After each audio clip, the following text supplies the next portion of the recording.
On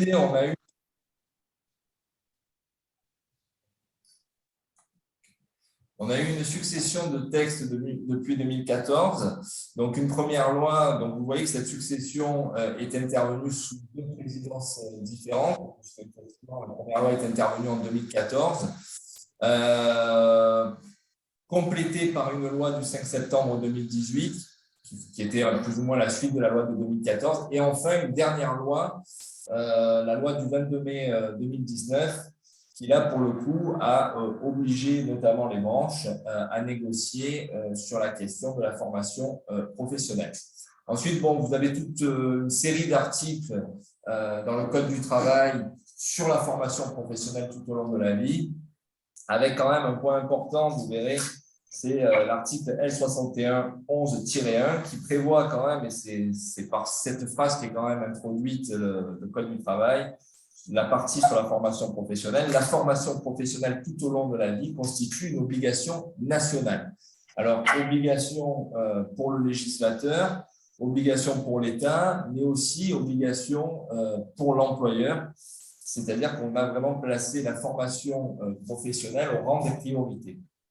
Ensuite, un article sur lequel on va s'attarder un petit peu après, qui est l'article L6321-1 du Code du travail, qui introduit une obligation de formation pour l'employeur. L'employeur assure l'adaptation des salariés à leur poste de travail. Il veille au maintien de leur capacité à occuper un emploi, au regard notamment de l'évolution des emplois, des technologies et des organisations.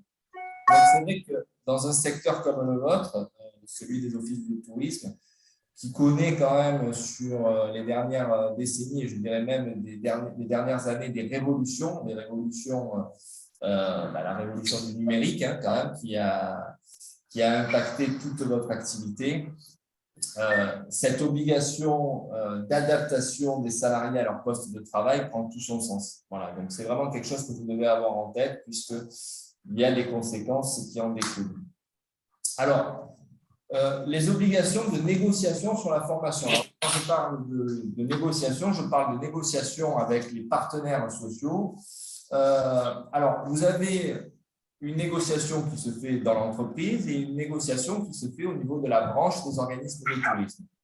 Alors, au niveau de la négociation d'entreprise, le thème de la formation doit être abordé lors des négociations obligatoires en entreprise. Alors, quand on parle de négociation obligatoire en entreprise, on parle quand même de structures, puisque bon, là on n'est pas sur des entreprises, mais des structures associatives, EPIC, SPL. En tout cas, ça s'adresse à des structures d'une taille relativement importante. Je ne sais pas si parmi vous, il y en a qui sont concernés, puisque l'ANAO s'applique déjà aux entreprises de plus de 50 salariés à minima, ou en tout cas les entreprises qui ont un délégué syndical. Alors, certaines entreprises de moins de 50 salariés peuvent avoir un délégué syndical, mais je dirais que dans la grande majorité des cas, on est déjà sur des structures de plus de 50 salariés. Et les thèmes de négociation obligatoires sont fixés par le Code du travail. Donc, vous en avez trois. Un premier thème qui porte sur la rémunération, le temps de travail et le partage de la valeur ajoutée. Un deuxième thème qui parle de l'égalité professionnelle homme-femme et de la qualité de vie au travail. Et un troisième thème qui parle de la GPEC et de la mixité des métiers. Alors, la question de la formation professionnelle, elle est principalement sur le troisième bloc, donc celui GPEC et mixité des métiers. Or, ce troisième bloc, seul en obligation de négocier sur ce thème, les structures de plus de 300 salariés sur une négociation triennale.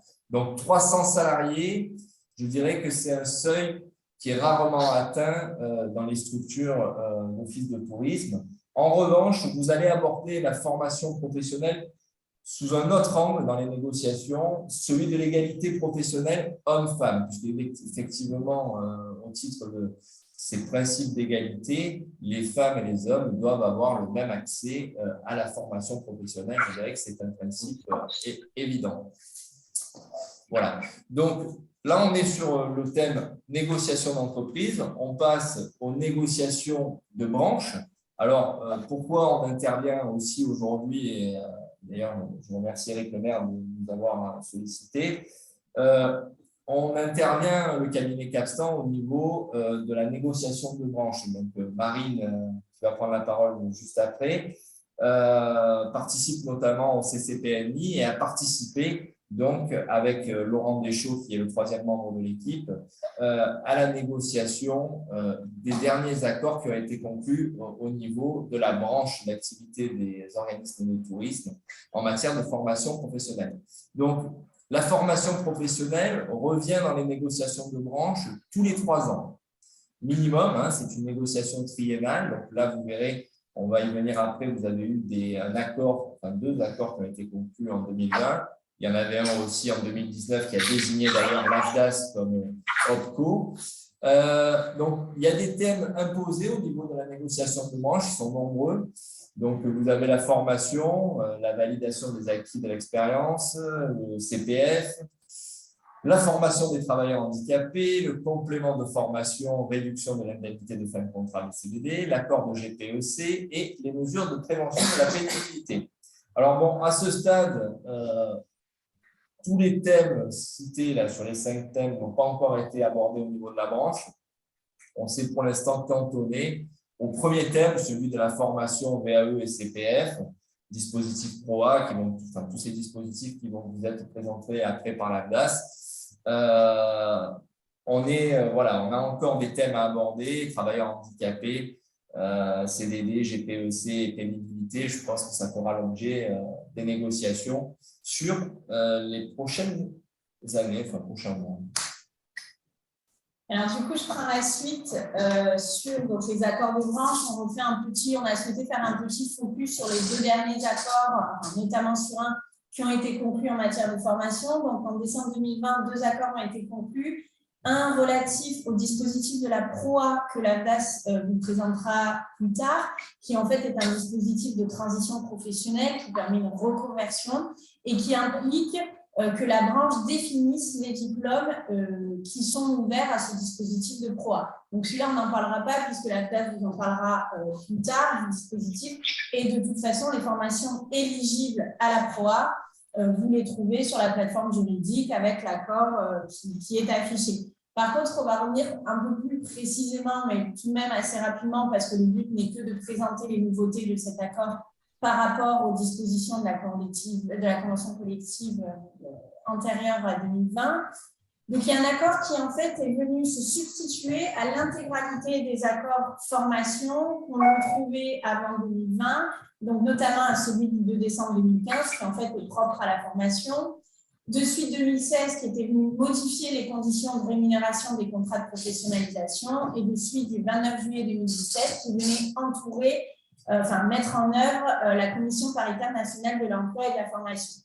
Donc, le premier titre de cet accord, de cet avenant numéro 31, il présente un peu les différentes instances de pilotage et de déploiement de la formation professionnelle au niveau de la branche. Je serai très rapide parce que pour le coup, ça ne vous concerne pas directement. C'est vraiment pour permettre à la branche de s'organiser et de négocier finalement effectivement de manière efficace sur la formation et évidemment de gérer les fonds conventionnels. Mais cette partie lui sera aussi développée par l'AFDAS. Donc, la première chose, c'est qu'on a remis en place, mais elle existait déjà, et d'ailleurs, elle est restée à peu près dans la même forme, la Commission paritaire nationale de l'emploi et de la formation. Cette commission de branche, en fait, a vocation à gérer les fonds de formation de la branche et gérer les perspectives de l'emploi et de qualification. Ensuite, elle présente l'OPCO. Bien évidemment, on a l'obligation de branche d'être attaché à un OPCO. Ça, c'est l'accord de 2019 pour le moment qui détermine l'OPCO rattaché à notre branche. Aujourd'hui, c'est l'AFDAS. On présente ensuite l'Observatoire prospectif des métiers de qualification. Ça, en réalité, c'est une émanence finalement de la CPNEFP. Cette instance a pour mission d'appréhender les évolutions susceptibles d'affecter les emplois et les qualifications de la branche afin d'appuyer la définition de la politique de l'emploi et de formation décidée par la branche. En réalité, ça permet ensuite aux partenaires sociaux de négocier sur les thèmes impératifs dans la branche en fonction des besoins et notamment c'est ce qui a permis de définir les certifications éligibles au dispositif de la CROA. Et enfin, la dernière commission, c'est la commission paritaire de gestion des contributions conventionnelles. Son nom est explicite, c'est celle qui détermine, vous le savez, vous avez une contribution conventionnelle obligatoire déterminée par la branche, qui est d'ailleurs définie dans cet accord de branche. Et finalement, c'est l'OPCO qui fait partie de cette commission paritaire avec les partenaires sociaux qui détermine comment vont être affectés les fonds aux différentes structures de la branche en fonction des besoins, des effectifs, etc. Est-ce que tu peux changer de page ? Donc, le titre 1 voilà, est assez… on l'a présenté rapidement parce que c'est vraiment l'organisation de la branche en matière de formation. Ce qui est un peu plus intéressant, déjà, c'est le titre 2, les modalités d'accès et de développement des compétences. Donc, je vous l'ai dit, la branche a pour mission de déterminer une politique de formation et donc notamment des objectifs généraux et des axes prioritaires de formation. Ça passe par quoi? Par les publics prioritaires.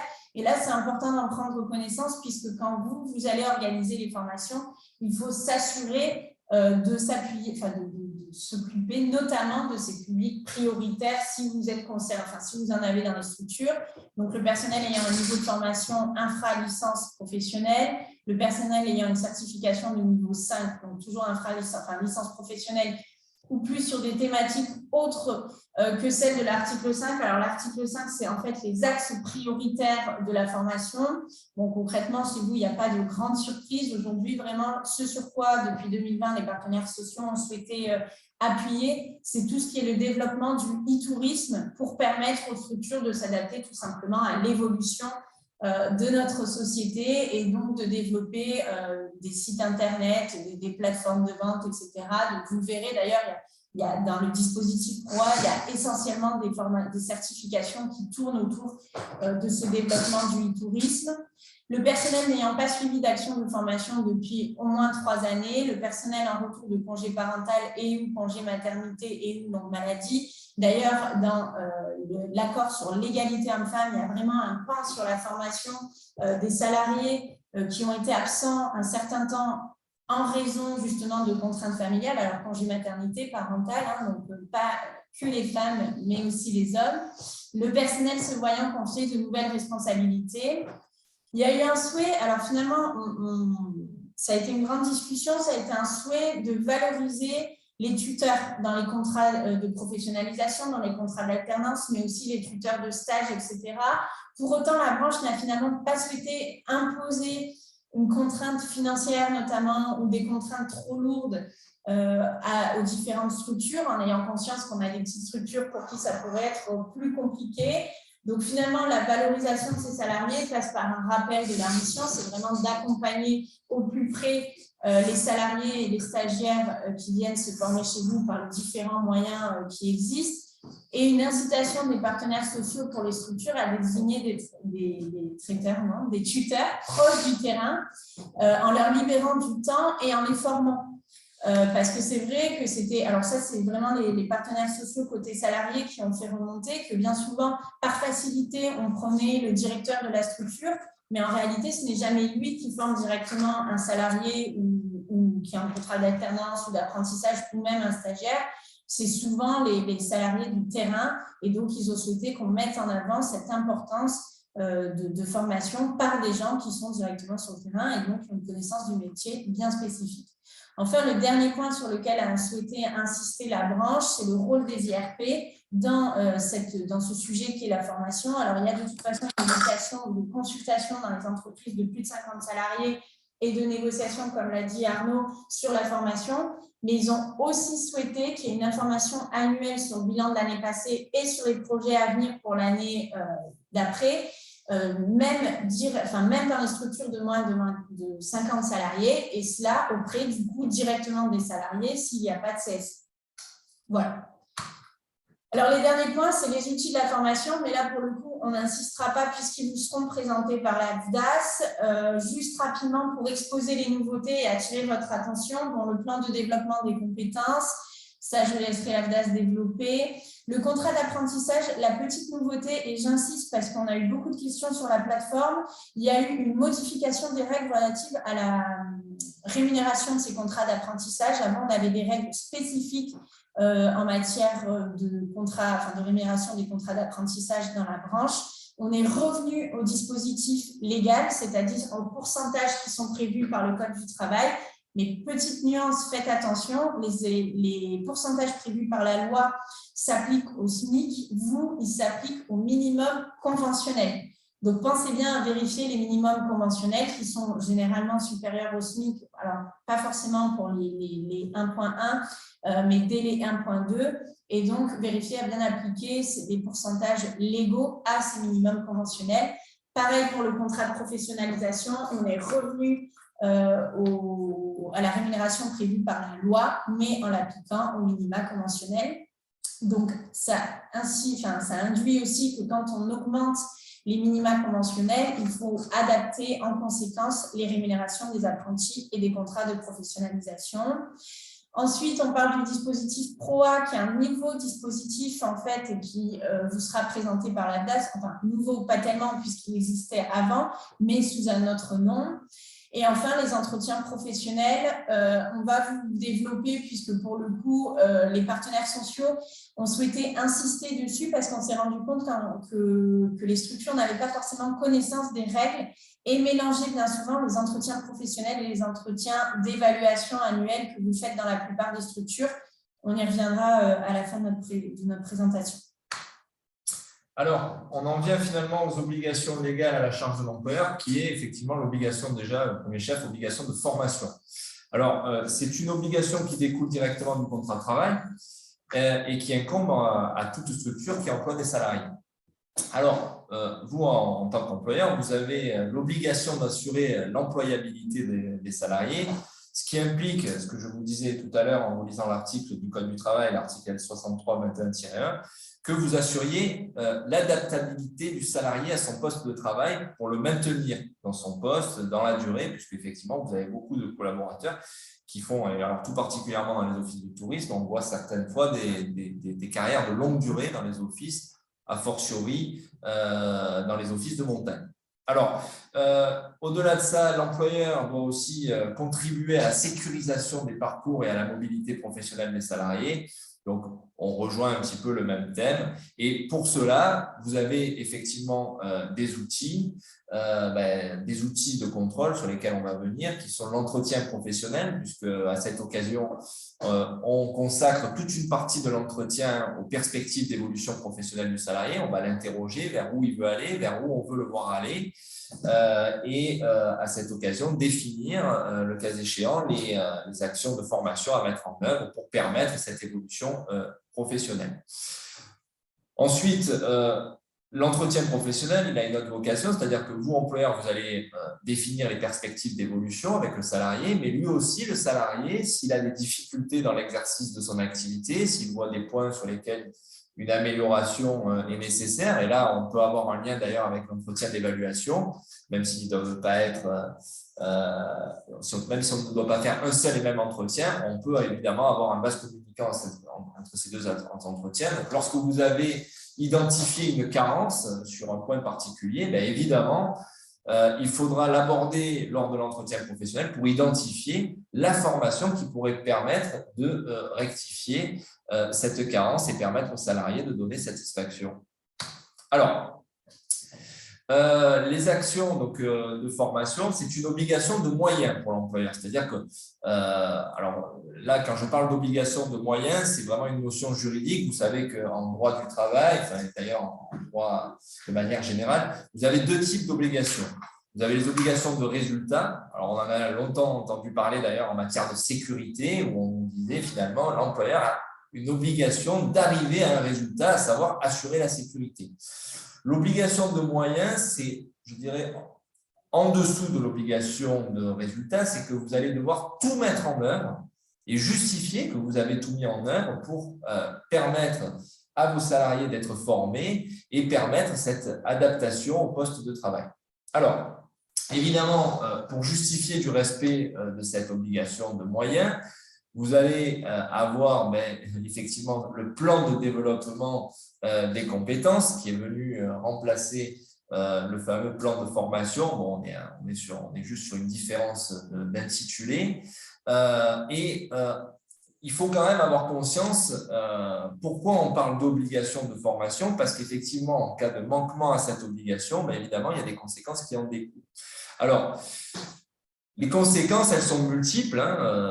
Déjà, il y a un point, et c'est un contentieux qui est récurrent en ce moment devant les juridictions prud'homales et qu'on appelle, à savoir que lorsqu'on licencie un salarié pour notamment insuffisance professionnelle ou parce qu'il a commis un manquement dans l'exécution d'une tâche, souvent le débat va aller sur le respect de l'obligation de formation, puisque l'employeur va reprocher quelque chose à son salarié, de ne pas donner satisfaction, de ne pas répondre aux exigences de son poste, et le salarié va vous opposer dans le cadre d'un contentieux en disant peut-être effectivement, je n'ai pas donné totale satisfaction à mon employeur, je reconnais que j'ai commis certains manquements, mais en réalité, si j'ai commis ces manquements, c'est parce que mon employeur ne m'a pas formé.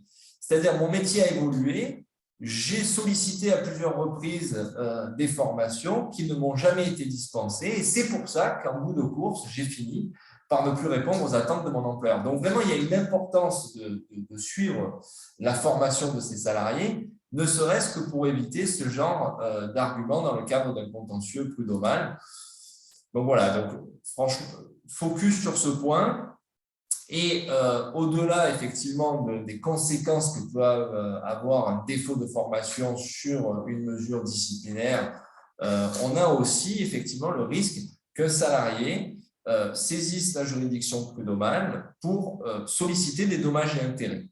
Solliciter des dommages et intérêts en disant, voilà, moi, parce que mon employeur ne m'a pas formé, je ne suis pas adapté à mon poste de travail, ce qui fait que j'ai une situation de mal-être qui peut se matérialiser de différentes façons, notamment un arrêt de travail, une inaptitude, une dépression, enfin, on peut avoir des risques au niveau de l'état de santé et on a aussi un risque auquel on ne pense pas souvent, et il y a eu des arrêts récents de la Cour de cassation sur ce point, c'est que même un salarié dont le contrat a été rompu, vous voyez, un salarié qui va solliciter la rupture conventionnelle de son contrat de travail, derrière, il peut parfaitement venir vous attaquer en responsabilité et justifier les conséquences qu'ont eu un défaut de formation sur ses recherches futures d'emploi, par exemple. Parce qu'il faut bien avoir conscience que lorsqu'on assure la formation professionnelle d'un salarié, c'est évidemment pour l'instant T, à savoir pour qu'il donne satisfaction à son employeur dans ses tâches qui lui sont dévolues, mais aussi dans son parcours professionnel. Et quand je parle de parcours professionnel, ça peut aussi être en dehors de votre entreprise, parce qu'il faut bien avoir conscience que l'obligation de formation tout au long de la vie, et surtout aujourd'hui où on voit finalement que les salariés au cours d'une carrière vont changer d'emploi 4, 5, 6 fois, effectivement, les formations que vous délivrez aujourd'hui à vos salariés vont leur servir aussi potentiellement dans une future recherche d'emploi. Donc, vous voyez que l'obligation de formation emporte des conséquences si jamais vous avez un manquement qui serait commis dans les relations individuelles. Bon.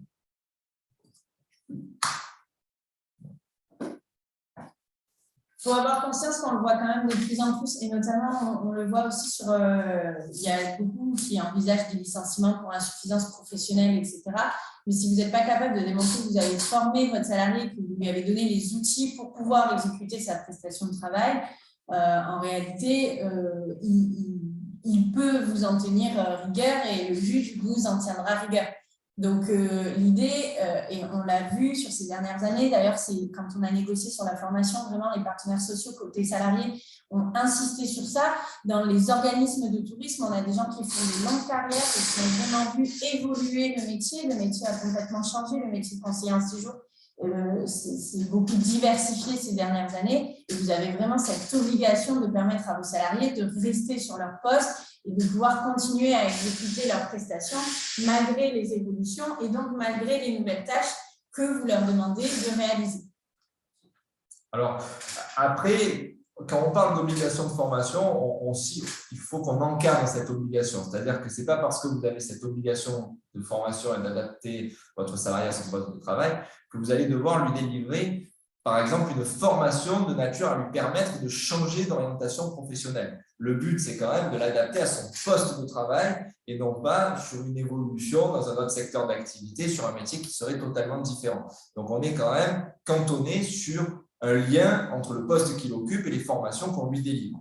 Ensuite, autre précision qui a été apportée par la jurisprudence et qui est importante, c'est-à-dire que l'obligation de formation, c'est une obligation d'adaptation. Donc, on part du principe que le salarié a déjà le socle de compétences minimum requis. Donc, vous n'avez pas, au travers de cette obligation de formation, l'obligation d'assurer aux salariés une formation initiale, c'est-à-dire une formation toute complète d'un salarié qui en serait totalement dépourvu. On part du principe qu'il a déjà le nécessaire et finalement, on l'adapte juste aux évolutions du métier. Donc voilà, donc ça, ce sont des précisions parce que souvent, c'est d'ailleurs sur ça qu'on va généralement lorsqu'on a des contentieux, puisque le salarié va nous reprocher, par exemple, moi je l'ai eu dans un dossier où le salarié nous reprochait de ne pas l'avoir formé à la maîtrise d'Excel. On était sur un salarié qui occupait un poste administratif. L'offre d'emploi qui avait été publiée précisait bien qu'on attendait qu'on avait des attentes en matière de gestion de l'outil Excel. Bon, on est parti du principe que là, ça relevait plus de la formation initiale et que finalement, le salarié en était dépourvu. Donc, on n'était pas sur un manquement à l'obligation d'adaptation, mais plutôt sur un défaut de compétence du salarié. Donc, il y a quand même cette nuance et je précise que dans ce dossier, cet argumentaire nous a permis de prospérer. Donc, voilà, ayez bien en tête cette nuance. Alors, autre précision quand même qui est importante, puisque dans tout dossier prud'homal, il y a toujours la question de la charge de la preuve. La charge de la preuve, c'est très important, c'est-à-dire sur quelle partie incombe l'obligation de prouver que l'obligation a été respectée. En matière de formation, la charge de la preuve repose sur l'employeur. Donc, c'est-à-dire que le salarié, il peut lancer le but en blanc, finalement, vous avez manqué à votre obligation de formation sans rapporter énormément d'éléments de preuve et c'est à vous, employeur, qu'incombera la charge de démontrer que vous avez fait tout ce qui était possible et de justifier que votre obligation de moyens a bien été remplie. Donc, c'est vrai que sous cet aspect, cette charge de la preuve est aussi à avoir en tête. Donc, obligation, comment vous allez prouver que vous avez respecté vos obligations? Au travers des entretiens professionnels, au travers l'information que vous aurez faite à votre CSE, quelle que soit la taille de votre entreprise, au travers le suivi des entretiens professionnels et tout simplement au travers le fait que vous avez effectivement délivré des formations à votre salarié. C'est quand même, je dirais, la preuve principale. On revient sur les entretiens. Alors, en fait, on a souhaité en parler parce que, en effet, quand on a négocié au niveau de la branche, il est apparu, notamment avec le Covid, comme il y a eu des nouvelles règles dérogatoires, etc., que beaucoup de structures n'étaient pas à jour et n'avaient pas forcément perçu surtout la différence entre les entretiens d'évaluation et les entretiens professionnels. C'est pour ça que dans l'accord, les partenaires sociaux ont souhaité faire un rappel sur les règles de l'entretien professionnel. Pour autant, ils sont restés aux règles strictement légales et n'ont pas du tout modifié, alors qu'ils auraient pu le faire, la périodicité ou certains éléments au niveau de la branche. Donc, la branche des organismes de tourisme applique les entretiens professionnels tels qu'ils sont prévus par les dispositions, par les dispositions légales. Donc, dans ce cadre, on rappellera aujourd'hui que les dispositions légales, l'objet ne porte pas sur l'évaluation du travail du salarié. Donc, je vous le redis, votre obligation, c'est l'entretien professionnel qui ne porte que sur la formation. Les entretiens d'évaluation, on y viendra là juste après, ce n'est aucunement une obligation. C'est très bien d'en faire et ça permet de déterminer les objectifs, d'avoir un suivi. Quand vous faites des primes sur objectifs, vous faites des rémunérations variables, vous déterminez à ces occasions. C'est très bien d'en faire, mais pour autant, il n'y a pas d'obligation légale d'organiser des entretiens d'évaluation chaque année. En revanche, il y a une obligation légale d'organiser des entretiens professionnels tous les 2 ans, qui seraient consacrés aux perspectives d'évolution professionnelle du salarié. Arnaud l'a dit tout à l'heure, ça vous permet d'adapter à ce moment-là les besoins en formation, non seulement des salariés à vos structures, mais éventuellement pour vous aussi des structures, enfin des salariés qui souhaiteraient tout simplement suivre des formations à titre personnel. C'est aussi à ces occasions qu'on peut en discuter. Oui, j'ai vu qu'il y avait une petite… j'ai dit, il n'y a pas d'obligation d'organiser des entretiens d'évaluation annuels tous les ans sur les dispositions légales. En effet, pour ceux qui sont dans des dispositifs de qualité tourisme, etc., vous pouvez avoir, mais c'est réglementaire. Légalement, il n'y a pas d'obligation.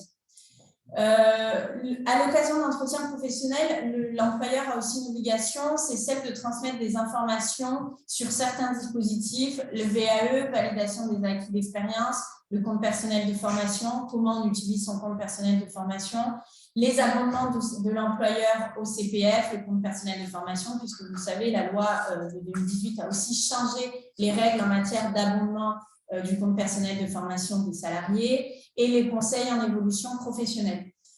Pour votre information, on a dans nos bases de données, alors je ne sais pas si c'est sur la plateforme, mais sinon, n'hésitez pas à revenir vers nous. On a des exemples de trames d'entretien professionnel avec en annexe des documents qui permettent de transmettre ces différentes informations aux salariés.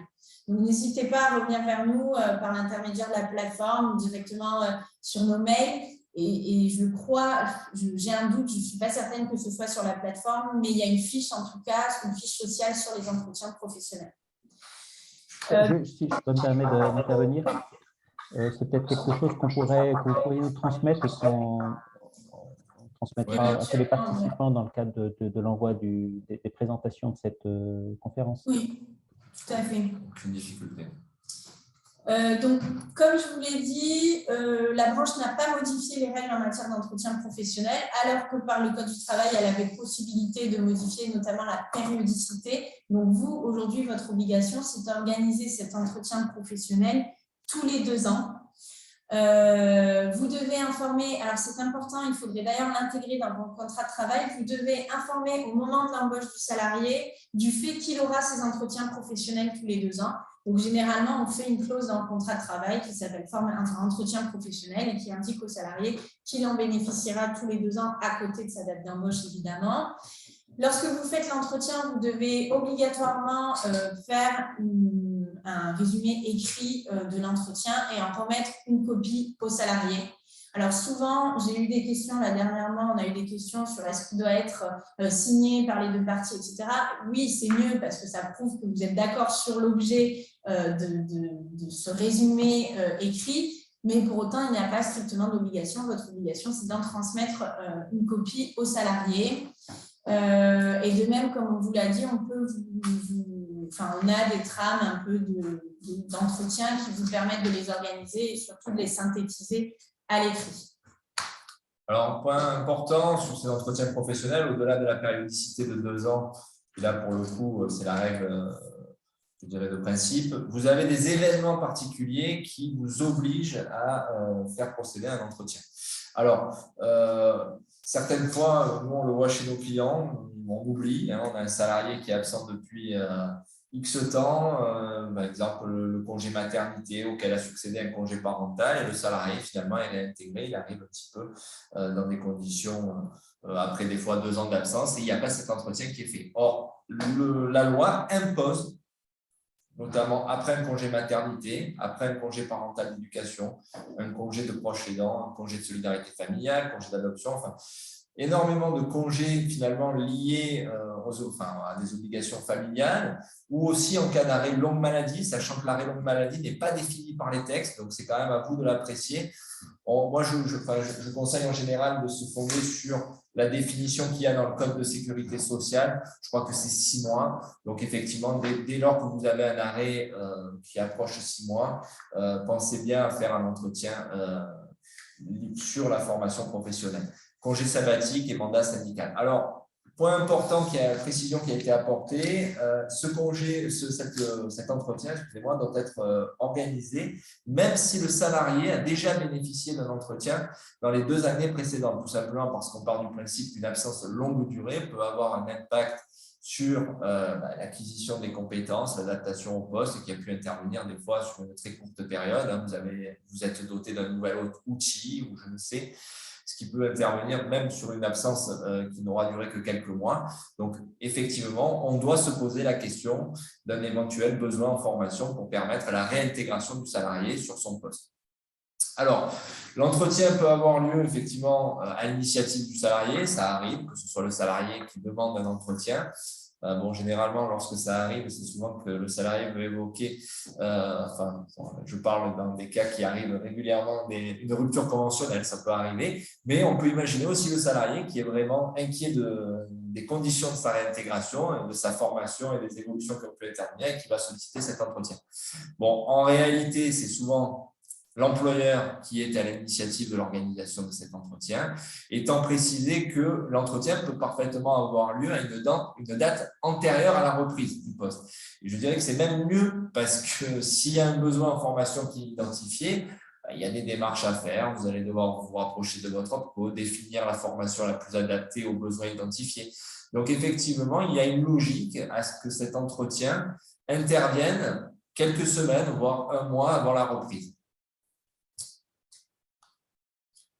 Je pense qu'on a fait le tour. Non, quand même, tu as manqué le plus… Ah oui, de celle-là, oui. Non, je croyais qu'on a fait le tour des entretiens, mais non, puisqu'il y a en effet l'obligation tous les 2 ans, mais en plus encore, et là, vous allez voir que c'est important, tous les 6 ans, vous devez faire ce qu'ils appellent un entretien bilan, qui en fait a vocation, alors, premièrement, à vérifier que vous avez bien fait tous vos entretiens tous les 2 ans. C'est d'ailleurs ce qui a un peu mis la panique au moment du Covid, parce qu'en fait, les salariés qui étaient là depuis 2014 auraient dû bénéficier en 2020 des premiers entretiens, du premier entretien bilan. Et là, beaucoup s'étaient rendus compte que c'était soit qu'ils n'avaient pas fait les entretiens tous les 2 sens, soit que compte tenu de la période Covid, on avait loupé un peu cet entretien. Donc, il y a eu des dérogations accordées par les textes temporairement. Mais il doit être fait vraiment tous les 6 ans. Et outre le fait qu'on va vérifier, donc en effet, que vous ayez eu vos entretiens biennaux, on va aussi vérifier que les salariés aient au moins suivi une action de formation, qu'ils aient acquis des éléments de certification par la formation ou éventuellement par une VAE, donc validation des acquis d'expérience, ou bénéficier d'une progression salariale ou professionnelle, donc des échelons. Alors nous, dans les offices de tourisme, on voit la progression salariale, en fait, s'accompagne d'une progression de la classification, puisque le salaire est lié à l'indice du salarié. Point important, pour compléter, on parle de cette périodicité 2 ans, 6 ans. Alors, pour faire un lien avec ce qu'annonçait tout à l'heure Éric Lemaire sur le fait qu'on va proposer une formation sur la possibilité de conclure des accords d'entreprise. Alors, au-delà des modalités de négociation des accords d'entreprise, ce qu'on souhaite surtout aborder dans le cadre de ces formations, c'est la possibilité au travers d'un accord d'entreprise de déroger à certaines dispositions légales ou certaines dispositions conventionnelles, puisque vraiment aujourd'hui le législateur permet aux entreprises de se doter de son propre droit du travail via la conclusion d'un accord d'entreprise. Et la formation en est un exemple, puisque au moyen d'un accord d'entreprise, vous pourriez parfaitement influer sur la périodicité des entretiens professionnels, prévoir une périodicité qui serait plus longue que 2 ans ou plus courte, évidemment. Donc voilà, donc un exemple des choses qui peuvent être faites par accord d'entreprise. Alors là, pour le coup, les entreprises de plus de 5 ans seront sanctionnées plus sévèrement si elles ne répondent pas à ces obligations d'entretien professionnel, puisque la loi prévoit qu'au moment de l'entretien bilan, donc on vérifie, alors ça c'est pour tout le monde, donc en effet on a eu les entretiens biennaux et qu'il y a eu une action de formation, et s'il n'y a pas eu ça, les entreprises de plus de 5 ans sont directement sanctionnées puisqu'elles doivent procéder à un abondement de 3 000 € sur les CPF des salariés qui n'auraient pas bénéficié de ces obligations légales. Donc faites quand même attention parce que c'est sévère, ça monte vite. Et il y a quelques structures de plus de 50, donc il faut être vigilant sur ces obligations d'entretien professionnel. 3 000 € par salarié, c'est pas… Ouais. par salarié qui n'a pas eu… Donc, sur une structure de plus de 50 salariés, ça peut représenter quand même une sacrée charge. Donc, au-delà des risques individuels qu'on évoquait, dommages et intérêts, risque de requalification, de licenciement pour insuffisance professionnelle, licenciement abusif, vous avez ce risque tout simplement d'amende, d'amende administrative au travers d'un abondement sur le CPF de votre salarié.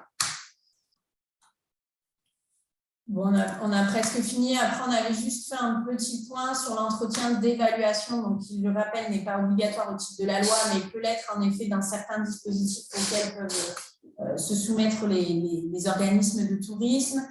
Il n'y a pas de grande surprise, mais on voulait rappeler un peu les textes légaux qui sont toujours sur le principe de la proportionnalité. Il faut qu'on évalue les salariés, c'est normal, mais il faut le faire dans le respect de la personne, du salarié et de ses droits et libertés. Donc, le code 1200, enfin, le code du travail rappelle à l'article 1222 que la nature des informations demandées à un salarié ne peuvent avoir comme finalité que d'apprécier ses aptitudes professionnelles. Elles doivent présenter un lien direct et nécessaire avec l'évaluation de ses aptitudes.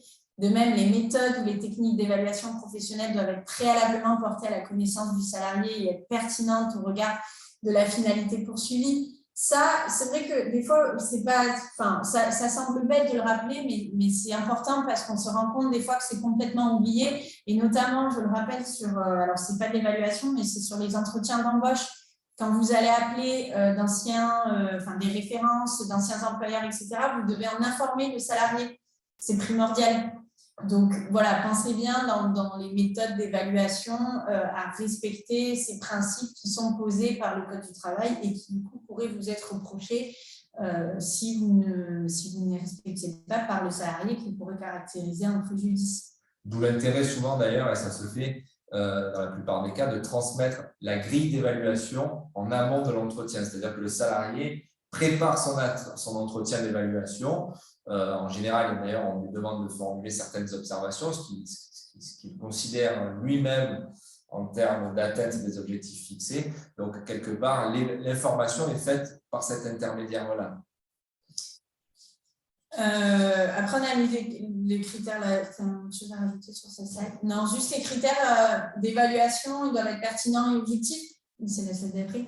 Alors, c'est pareil, ça semble très bête rappelé comme ça, mais vraiment, pour le coup, et nous, on le voit quand on a des contentieux et qu'on récupère justement tous les entretiens, les écrits des entretiens d'évaluation, etc. Bien souvent, il y a des informations qui n'ont rien à voir avec l'évaluation de l'attitude professionnelle.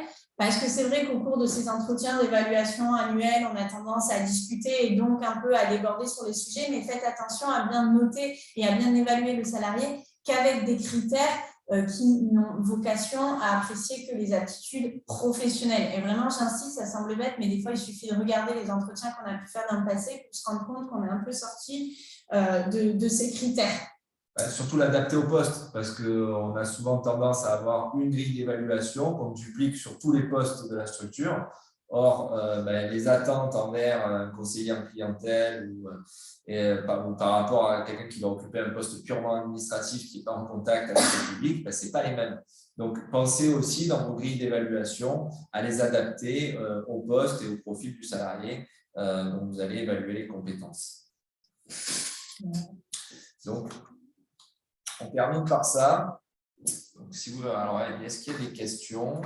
Oui, il y a une question de Françoise Bochul. Est-ce que la fiche de poste des salariés est remise à jour au cours des entretiens ou à la suite des entretiens? Alors, oui, ça peut faire l'objet. Alors, ce n'est pas le but de l'entretien professionnel, mais on peut parfaitement imaginer qu'à l'occasion d'un entretien professionnel où on a identifié de nouvelles missions qui sont inhérentes à l'évolution du métier, on l'intègre dans la fiche de poste et on le fasse contresigner aux salariés.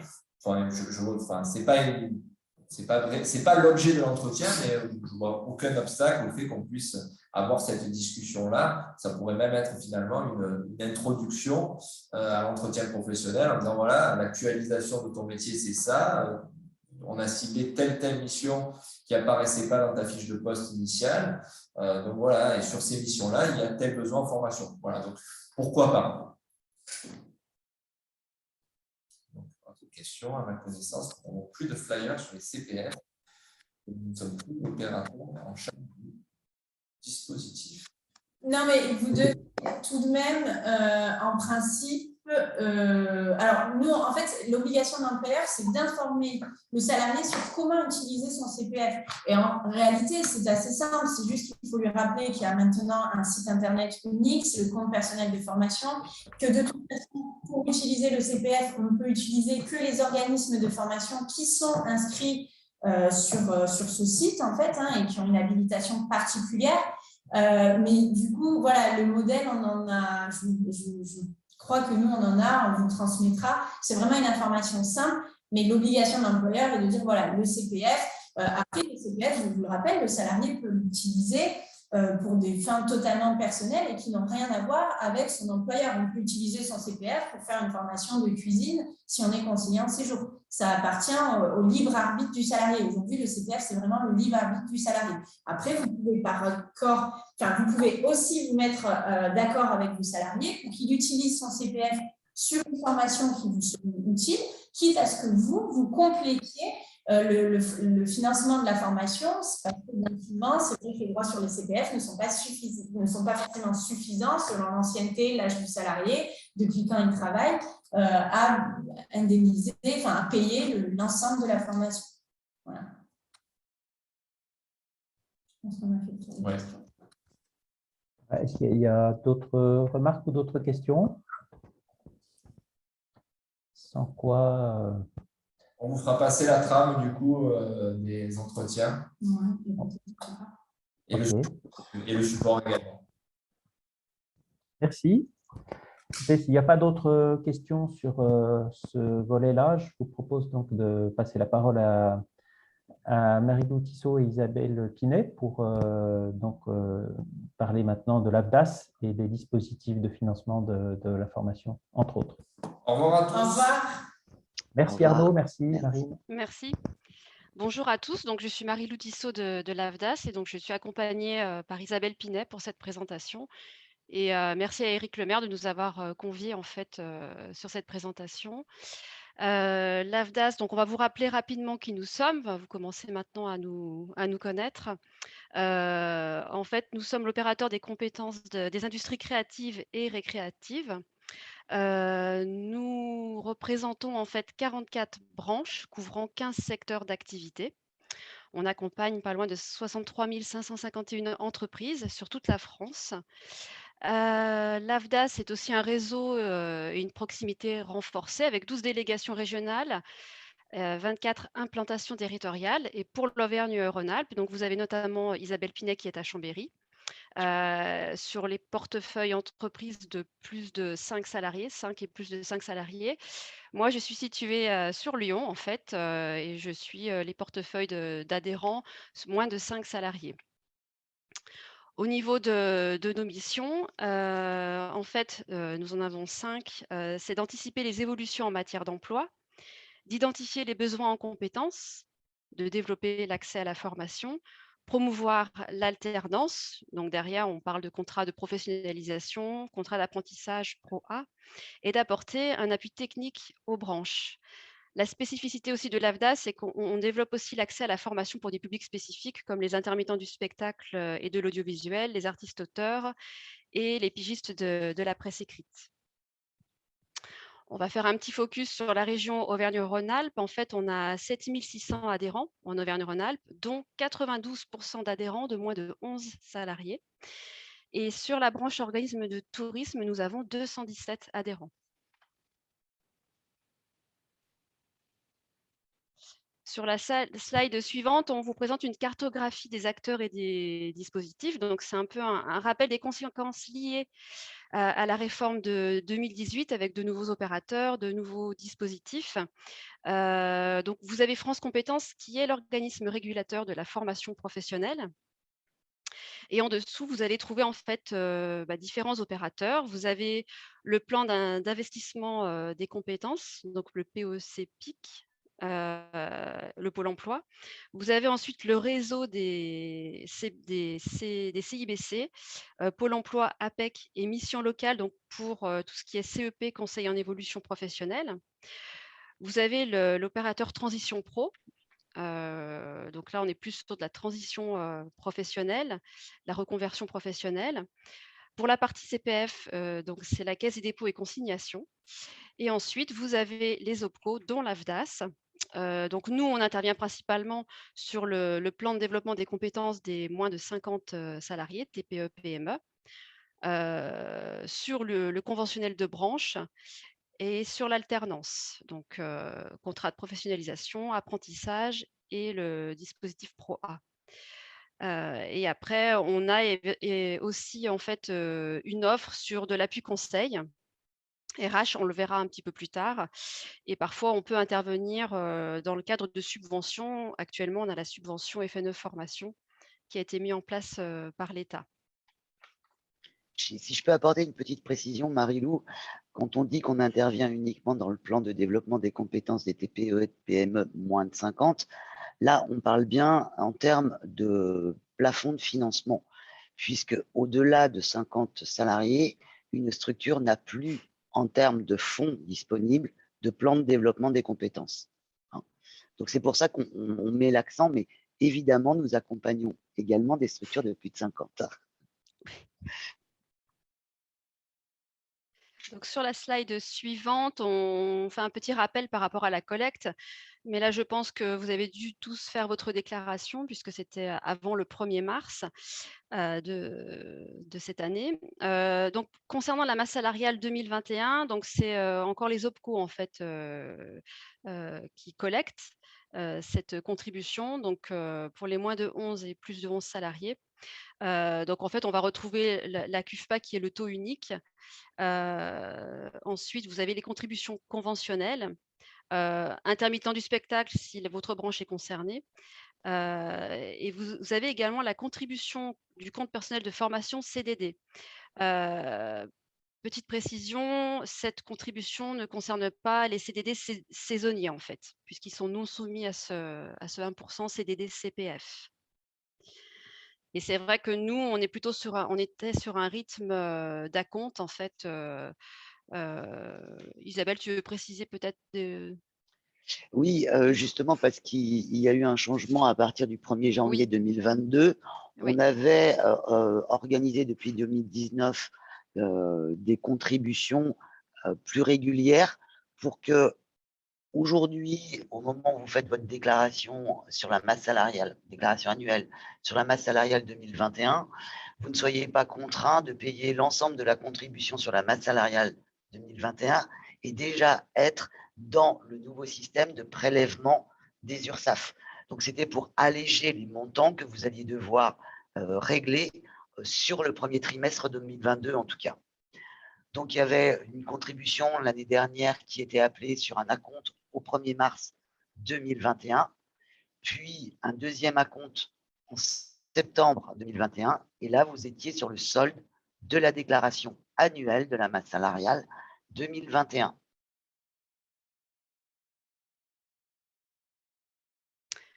Merci Isabelle pour ces précisions. Et donc là, sur cette slide, en fait, effectivement, on voit un peu la nouvelle organisation sur 2022 avec au centre l'URSSAF, en fait, qui va du coup, auprès duquel vous allez verser la contribution à la formation professionnelle légale, la taxe d'apprentissage. Donc voilà, vous avez déjà dû mettre en place vos déclarations mensuelles depuis janvier via la DSN.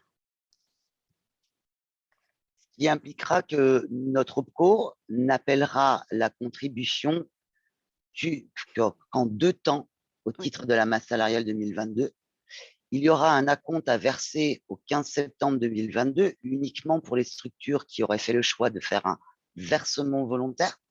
Et cette contribution représentera 50%, enfin cet acompte représentera 50% du montant du versement sur lequel les structures se seront engagées. Et ensuite, il y aura bien pour tout le monde une déclaration annuelle à faire au titre de la masse salariale 2022 avant le 1er mars 2023 et qui là soldera le versement volontaire et appellera la contribution conventionnelle et éventuellement, enfin, donc la contribution conventionnelle, on va s'arrêter là. Non, il n'y en aura pas d'autre.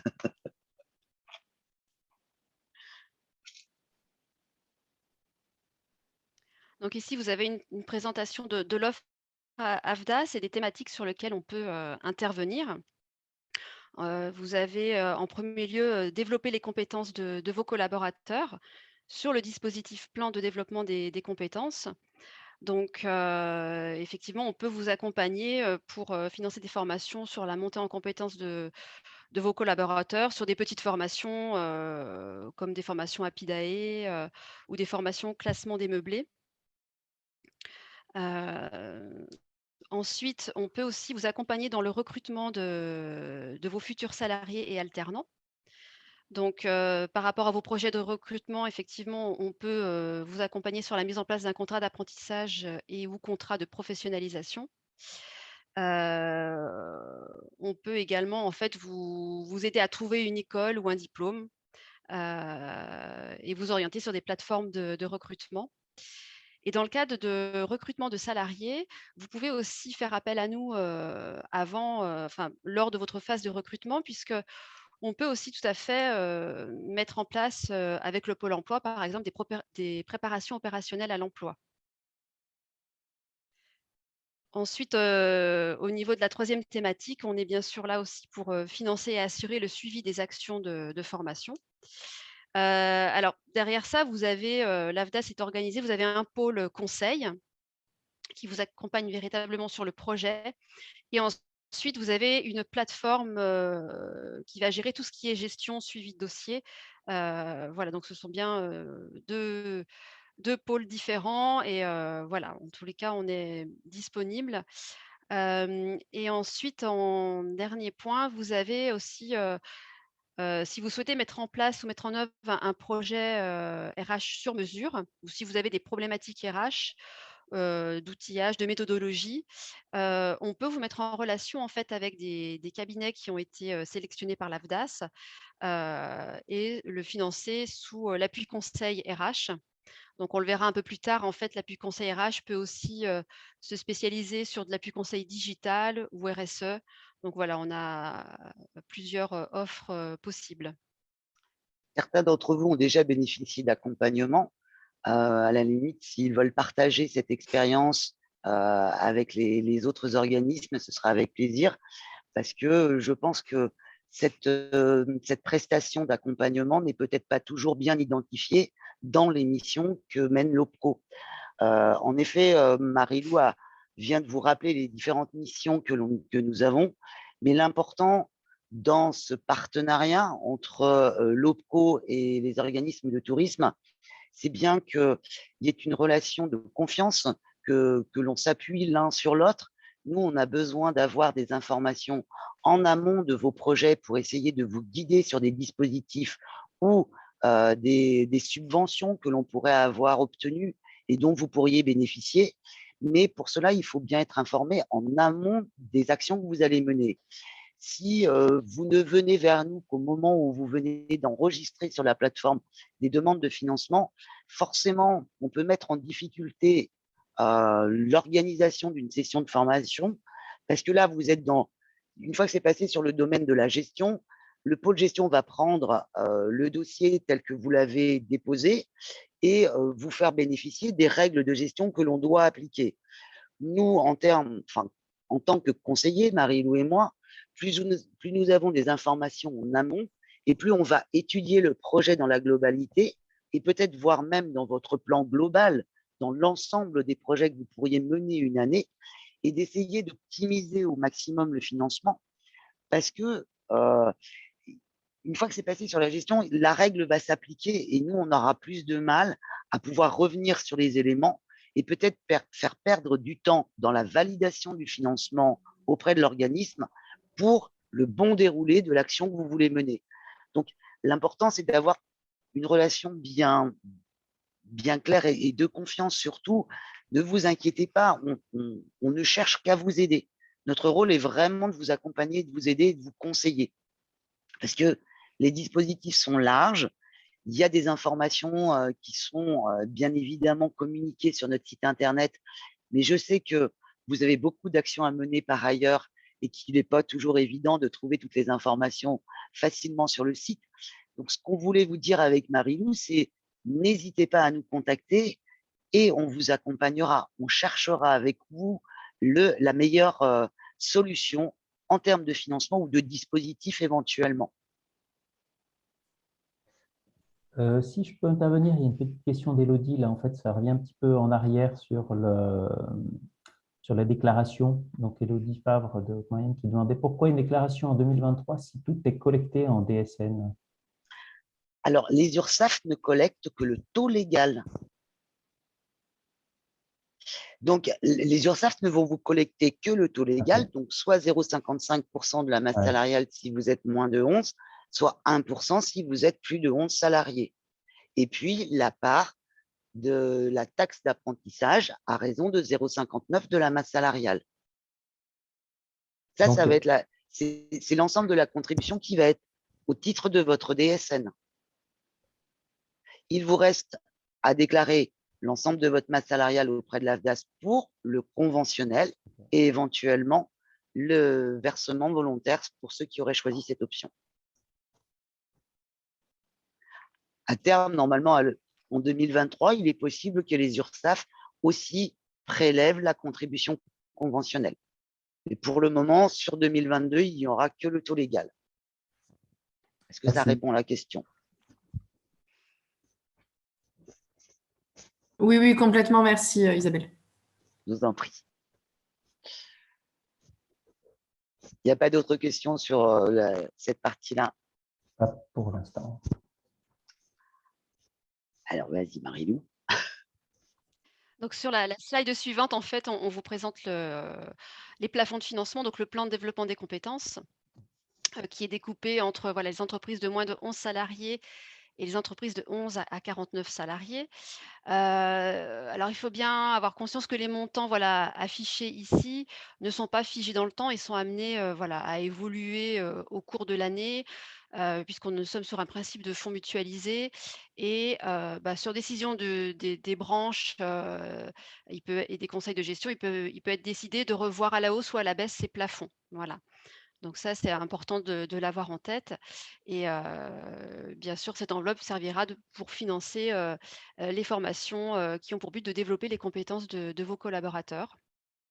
Excuse-moi, Marilou, là, on est sur un accord de notre conseil d'administration en termes de taux légal. Oui, tout à fait. On n'est pas Oui. sur un accord de branche.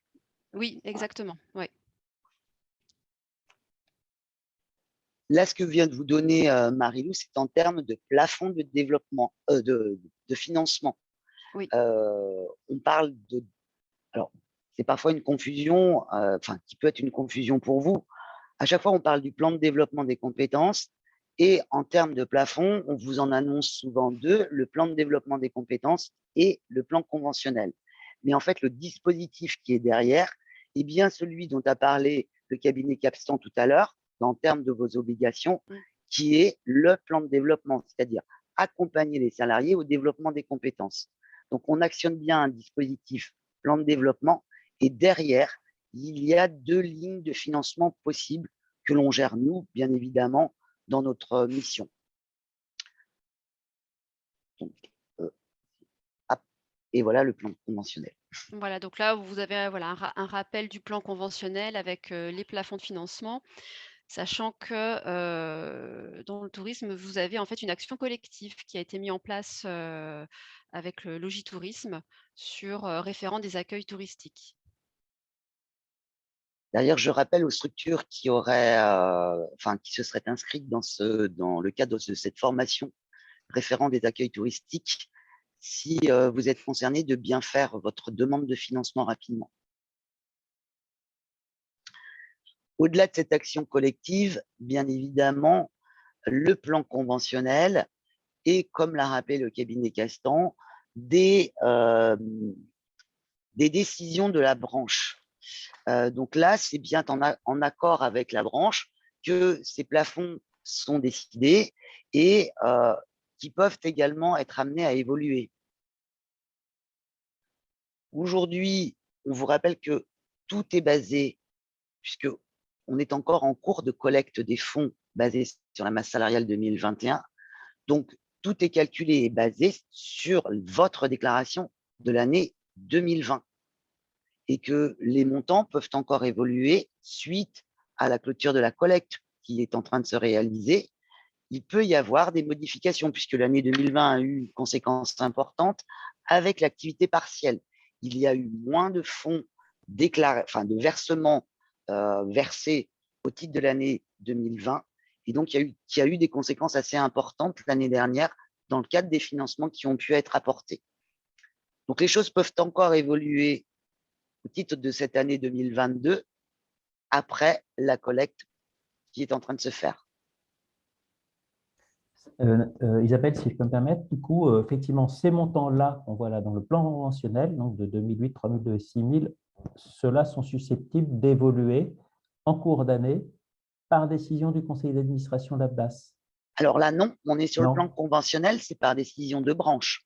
Là, c'est la décision de branche. Le conventionnel, c'est la branche qui est en accord avec l'AFDAS, bien entendu, ouais. Mais c'est vraiment la branche qui va déterminer des actions qui sont prises en charge, de tout ce qui va, comment la branche décide de mobiliser les fonds. Et là, oui, en effet, si la collecte, si les masses salariales ont augmenté en 2021, donc on va le constater après la collecte, et du coup, il peut y avoir une revalorisation, et on contrôle toujours dans la revalorisation, que ce soit sur le plan de développement des compétences ou dans le conventionnel, on regarde toujours les fonds à arriver et les dépenses déjà engagées. Donc, en fonction des actions que mène l'AFDAS et des orientations financières qu'elle donne suivant au moment où vous déposez vos demandes de financement, eh bien, la branche peut décider, s'il y a une sous-consommation des fonds, de dire on revalorise et on donne la possibilité aux organismes de tourisme d'avoir plus de financement sur le deuxième semestre de l'année, par exemple. Ou l'inverse. Ou l'inverse, ce qui s'est plutôt produit l'année dernière. Donc, c'est pour ça on essaye d'être assez prudent en annonçant ces plafonds. Et d'ailleurs, il y a toujours une question, même en interne auprès de l'AFDAS, est-ce qu'on doit parler des plafonds ou est-ce qu'on ne doit pas les communiquer? Ils sont visibles sur nos sites Internet, mais l'important lorsqu'on annonce un plafond, c'est de dire c'est à l'instant T, c'est susceptible d'évoluer et il ne faut pas vous limiter en termes de financement. Le gros impact de la réforme de 2018, c'est le fait que nous ne soyons plus collecteurs et gestionnaires à la fois. C'est-à-dire qu'aujourd'hui, les collectes sont reversées via les URSSAF à France Compétences et c'est bien France Compétences qui recrédite des fonds sur les 5 opérateurs dont on a parlé tout à l'heure. Donc, on a moins de visibilité, mais notre mission ne change pas. On va chercher des subventions, on va chercher des financements à côté.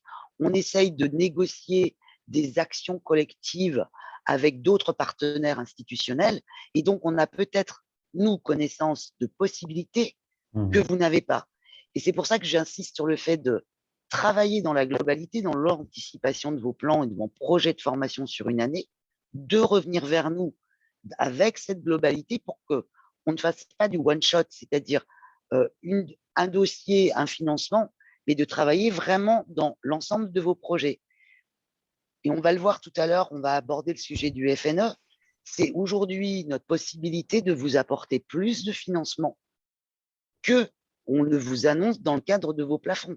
Oui. C'est-à-dire que si vous venez vers nous avec des projets, on va les regarder, on va les étudier et on va essayer d'aller chercher des fonds autres que ces plafonds qui viennent de vous être annoncés pour vous donner plus de possibilités, on essaye d'ouvrir en fait, en termes de financement, votre capacité également. On pense à vous, quoi.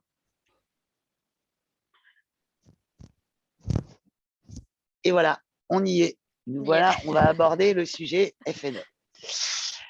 Alors, vous savez que depuis le 20 mars 2020 et la crise sanitaire, l'État a ouvert des crédits, donc le Fonds national de l'emploi, et qui a permis le financement de l'activité partielle, dont vous avez dû subir plus en 2020 qu'en 2021. Mais en tout cas, voilà, il y a eu beaucoup de structures qui ont été impactées. Et donc, on a aussi, nous, négocié une convention nationale qui nous permet d'accéder à ces fonds FNE dans le cadre de certaines conditions. On en est à la 5e version du FNE. Donc, si vous aviez une vision FNE de 2020, eh bien, il va falloir repenser un petit peu les projets, puisqu'aujourd'hui, vous n'êtes plus obligé d'être en activité partielle, soit de longue durée, soit de droit commun. Ils ont ouvert l'accès aux entreprises. Il y a les difficultés économiques. Une entreprise qui relève de la difficulté économique peut bénéficier de financement dans le cadre du FNE pour les salariés. Ou alors, il y a aussi actuellement les entreprises en mutation ou reprise d'activité. On estime que le domaine du tourisme a quand même été fortement impacté en 2020 et 2021. En plus, la plupart de vos organismes se situent sur des domaines skiables ou à proximité des domaines skiables. Et donc, l'année dernière, la fermeture des domaines skiables a dû fortement impacter en période de vacances vos organismes. Et donc, à ce titre-là, vous pouvez bénéficier aujourd'hui de financement dans le cadre du FNE. Alors, on ne va pas redétailler toutes les conditions d'accès au FNE parce que c'est un peu long, il y a plusieurs slides, mais on vous met bien toutes les informations que vous pouvez aussi retrouver sur notre site internet. L'importance, la première chose qu'on va regarder, alors je passe les slides un peu vite, mais c'est la situation, le régime dans lequel rentre votre organisme de tourisme. Il en existe deux, soit le régime temporaire, soit le régime général. Si vous relevez du régime temporaire, vous devez regarder quel est le montant des aides publiques dont vous avez bénéficié depuis le 20 mars 2020. Et donc, sur cette slide, vous voyez bien l'ensemble des aides qui rentrent dans le cadre de ces calculs. Et en fonction du régime, bien évidemment, l'intervention financière au titre du FNE va être un petit peu différente. Lorsque vous êtes au régime temporaire, vous allez bénéficier d'un financement à 100% des coûts pédagogiques. Par contre, dès que vous rentrez dans le cadre du régime général, là, c'est en fonction de l'effectif de votre structure que l'on va regarder le pourcentage vous permettant d'être financé au titre du FNE. Dans le cadre de cet accompagnement, la branche des organismes de tourisme permet d'accéder aux fonds conventionnels pour compléter les dossiers de financement du FNE. Et si, forcément, en fonction de ces projets-là, il y avait encore un besoin d'aller au-delà parce que soit le conventionnel ne suffirait pas, soit, voilà, si les projets sont super conséquents, il y aurait encore le besoin de réfléchir à un versement volontaire. Car dans le cadre de ces subventions publiques, si nous validons un dossier, nous devons le valider à 100%. C'est-à-dire que si on donne un accord, c'est que le financement total de l'action est trouvé. Donc, soit en allant avec le FNE, le conventionnel et éventuellement le versement volontaire qui permettrait un financement à 100% de ces actions. Donc, là, on a parlé du régime. Donc, je vous laisserai regarder attentivement les aides que vous devez analyser et voir le montant de votre aide publique totale pour estimer le régime sous lequel vous devez faire votre demande. Ensuite, par rapport aux salariés, tous les salariés ont droit au financement dans le cadre du FNE. On parle de parcours de formation. C'est-à-dire qu'aujourd'hui, et comme OT73 vient d'être certifié Calliope, Eric pourra vous le confirmer, une action de formation, et ça c'est aussi en lien avec la réforme de 2018, elle a un peu changé de physionomie. On parle de parcours, pourquoi? Parce que normalement, dans le cadre d'une action de formation, il doit y avoir un positionnement à l'entrée, c'est-à-dire que l'on doit savoir les compétences d'entrée en formation du stagiaire pour lui prescrire en quelque sorte un parcours individualisé.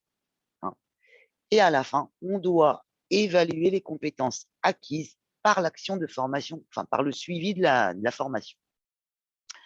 Donc, c'est en ça que dans les projets, on parle de parcours parce que certaines thématiques peuvent être connexes et donc permettre, je sais pas moi, dans un projet par exemple, on veut travailler sur la communication, on peut mettre différents modules de formation les uns derrière les autres dans le cadre d'un parcours pour que ce salarié ait toutes les compétences à la fin. Et c'est dans ce cadre-là que l'on va étudier la totalité des parcours. un OT chez vous a été accompagné dans le cadre d'un accompagnement RH et a pu monter l'année dernière de très beaux projets de formation et avec une volumétrie assez importante. Ça implique un suivi important derrière, mais en tout cas, c'était ambitieux et ça a pu se mener à terme. Alors que si vous regardez uniquement dans le cadre des plafonds, eh bien, l'objectif aurait peut-être pas été mené dans la même volumétrie, en tout cas.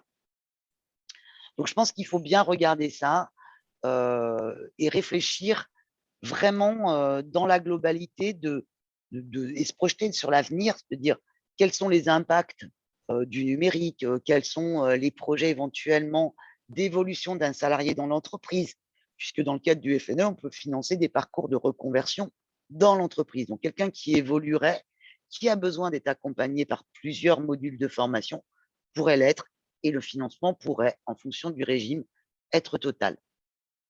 Isabelle, on a une question en fait. Peut-on intégrer nos saisonniers dans ce dispositif FNE? À partir du moment où un salarié est en CDD, donc voilà, il est sous contrat, il peut bénéficier d'une action de formation et donc être financé dans le cadre du FNE. Par contre, l'objectif de ce FNE, c'est quand même le maintien dans l'emploi. Donc, ça va être un peu plus difficile à l'issue de la formation de dire j'ai maintenu dans l'emploi. Ça dépend aussi la durée du contrat de travail de ce saisonnier et de la durée de la formation que vous allez mettre en place. Parce que voilà, si le salarié est là pour 3 mois, que son action de formation, si on met en place un parcours, se déroule aussi sur les 3 mois, à l'issue des 3 mois de l'action de formation ou du parcours de formation, il sera difficile de dire que vous l'avez maintenu dans l'emploi. Donc voilà, il faut voir la volumétrie de la formation par rapport à la durée du contrat éventuellement. Mais ils peuvent être intégrés. Les seuls salariés qui ne peuvent pas être intégrés et ne peuvent pas bénéficier du financement au titre du FNE, ce sont les alternants. Contrat d'apprentissage, contrat de professionnalisation. Tu regardes les questions, Marie-Lou? Excusez-moi. Oui, je voulais juste, c'est moi qui ai posé la question. Moi, j'entendais surtout parler saisonniers. C'est vrai qu'on a des saisonniers qui reviennent à chaque saison, que ce soit été et hiver. Finalement, ils ont ce contrat saisonnier, mais ils reviennent tout le temps. Et c'est vrai que moi, je trouvais ça intéressant justement d'intégrer ce dispositif FNE aussi pour ces saisonniers qui sont finalement qui sont là depuis des dizaines d'années et qu'on voit revenir à chaque saison. Et dans ce cas, dans ce que vous disiez, je trouve que ça prend tout son sens justement de les intégrer à un tel dispositif. J'entends.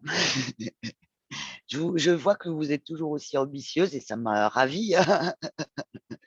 Par contre, il va falloir qu'on soit quand même vigilant par rapport à la durée des parcours et la durée du contrat de travail et avoir vraiment des éléments, des indicateurs qui montreront que c'est bien des salariés qui sont là régulièrement chez vous, hein, qui ne sont pas là one shot pour une saison et qu'on ne reverra pas après. Il va falloir qu'on sélectionne, par contre, dans ces projets-là. Hein. Je ne sais pas si ça répond vraiment à la question, Servane, mais… Si, ça répond, mais de toute façon, voilà, on essaiera de faire quelque chose qui, évidemment, comme la dernière fois, tient la route et qui, justement, prend tout son sens, quelque chose de construit. Merci. Par contre, j'ai oublié d'insister sur quelque chose. Quand vous êtes au régime temporaire, attention, les projets FNE, nous devrons avoir validé, et là je parle de l'engagement financier, c'est-à-dire validation sur la plateforme de gestion, toutes les demandes avant le 30 juin 2022. Hein. Donc, on est en mars, ça veut dire qu'il y a peu de temps pour qu'on travaille ensemble sur ces sujets-là. Il y a un commentaire de Nathalie Kay qui dit qu'elle a bénéficié du dispositif FNE l'année dernière avec 4 parcours et qu'ils en sont très satisfaits. Merci Nathalie. Nous aussi, on est satisfaits de voir qu'on a réussi à vous accompagner grâce à ces fonds FNE. Et donc là, c'est un peu le même objectif cette année. C'est si vous rentrez si vous êtes éligible, n'hésitez pas, venez vers nous, déposez vos demandes. on va regarder, on va travailler s'il y a besoin de retravailler les contenus, de travailler des choses. On va vous accompagner pour justement vous faire bénéficier de ça. Et puis, du coup, ce qui fera qu'au deuxième semestre 2022, eh bien, peut-être qu'on n'aura pas touché à vos plans de développement et plans conventionnels. Et du coup, vous aurez des nouvelles actions à pouvoir mener. Donc voilà, c'est l'objectif de cette année aussi. Donc, l'idée, c'est quand même de monter ces plans assez rapidement, ou enfin, en tout cas, déjà, de vérifier l'éligibilité, deuxièmement, de monter ces parcours, en fait, de façon à ce que vous ayez le temps de travailler justement à cet aspect d'ingénierie Voilà. financière avant la fin du premier semestre. Voilà, tout à fait. Pour qu'on ait donné des accords en amont et que les dossiers soient bien validés avant le 30 juin pour les structures qui relèveraient du régime temporaire. Comme vous aurez les détails des slides, je ne vais pas passer sur le montant des aides dans le cadre du FNE. Ils vous seront expliqués de toute façon si vous venez vers nous avec des projets. On vous expliquera tout. Voilà, on prendra le temps, projet, enfin, structure par structure, de vraiment vous donner toutes les informations. Voilà, je précise qu'en fait, nous, on peut vous accompagner justement sur l'aspect ingénierie de formation pour que ce soit réellement des parcours, qu'on puisse mettre en place en amont les dispositifs d'évaluation pré-formation, post-formation. Et ensuite, donc, la FDAS intervient sur l'aspect ingénierie financière. Ah oui, il y avait quelque chose que vous aviez dit tout à l'heure, Eric, sur lequel je voulais bien prévenir tout le monde. J'ai entendu des formations pour les élus du CSE. Oui. Cela n'est pas éligible au titre de la formation continue. On ne peut pas financer des formations pour les élus du CSE. On peut financer des formations, par exemple, pour des RH qui participeraient, qui animeraient le CSE, mais dans le cadre de ces missions RH, mais on ne peut pas financer de la formation pour les élus. Donc, comme il y avait déjà eu des demandes, et je pense qu'il y a eu des oppositions de refus qui ont interrogé certains organismes, j'en profite pour faire cette petite aparté. Excuse-moi, Marilou, je te laisse la main sur l'alternance. On va aborder maintenant en fait l'alternance. Donc sur la slide suivante, en fait, on a un petit focus chiffré en fait, voilà, du bilan apprentissage en Auvergne-Rhône-Alpes. En fait, au niveau national, en fait, on a 25 000 à 39 000 contrats signés. Et en Auvergne-Rhône-Alpes, donc on constate en fait une progression de 70% entre 2020 et 2021 pour les contrats d'apprentissage signés. Et sur la branche Office Tourisme, on a une progression de 22%. Et concernant les contrats de professionnalisation, on a une progression en fait à 14%. On a identifié en fait pour la branche des offices du tourisme, dans le cadre de l'apprentissage, 44 CFA prestataires avec les offices du tourisme. Donc on vous a listé les différentes formations et le nombre de contrats qui ont été signés. Donc, voilà, vous avez les principaux titres visés et les principaux CFA qui sont listés ici. Ensuite, alors on ne va pas rentrer trop dans le détail du comparatif contrat pro, contrat d'apprentissage. Donc, vous aurez à disposition en fait notre présentation. Et puis, Isabelle et moi sommes disponibles. Voilà, si vous avez des projets pour vraiment rentrer en fait dans le détail. La différence entre contrat de professionnalisation et contrat d'apprentissage, donc déjà, ça va être lié à la formation. C'est vrai que si la formation est proposée par une école qui est CFA, on pourra viser un contrat d'apprentissage. Un contrat d'apprentissage ne concerne qu'un diplôme ou titre enregistré au RNCP. Voilà, si on part de formation qualifiante, à ce moment-là, on partira plus sur un contrat de professionnalisation.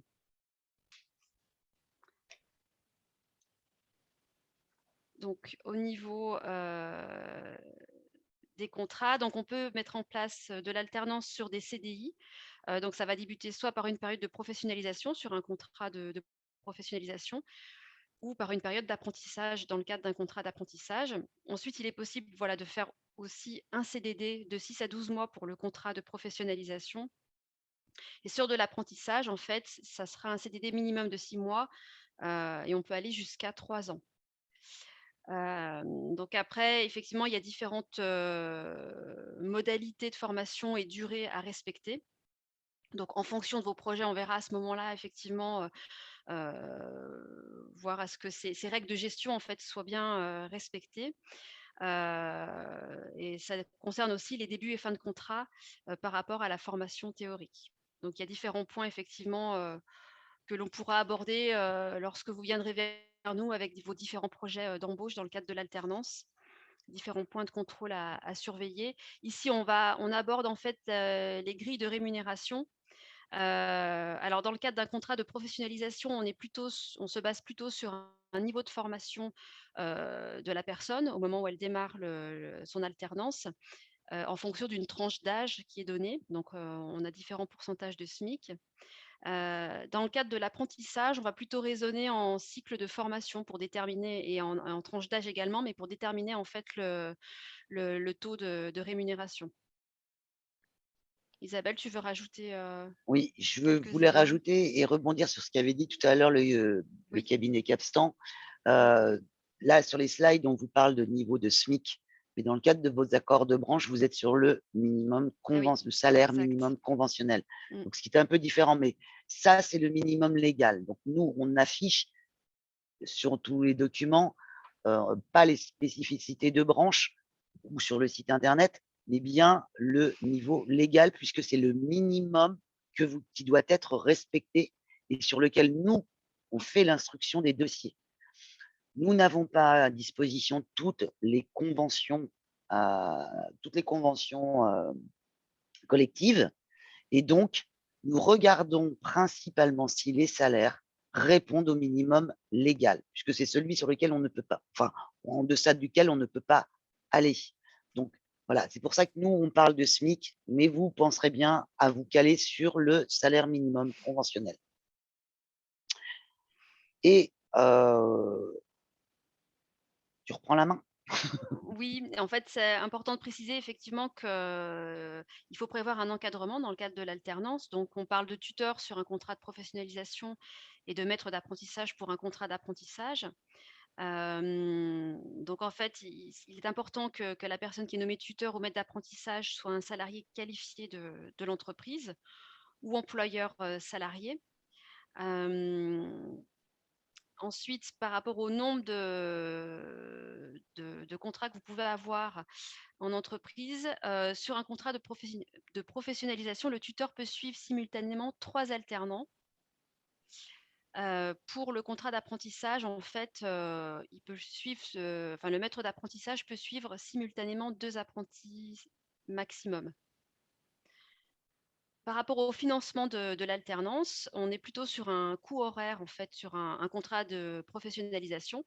Donc, c'est un niveau de prise en charge validé par le conseil d'administration ou défini par décret. Donc, on est entre 9,15 € et 15 € par heure selon la formation, le niveau et le public.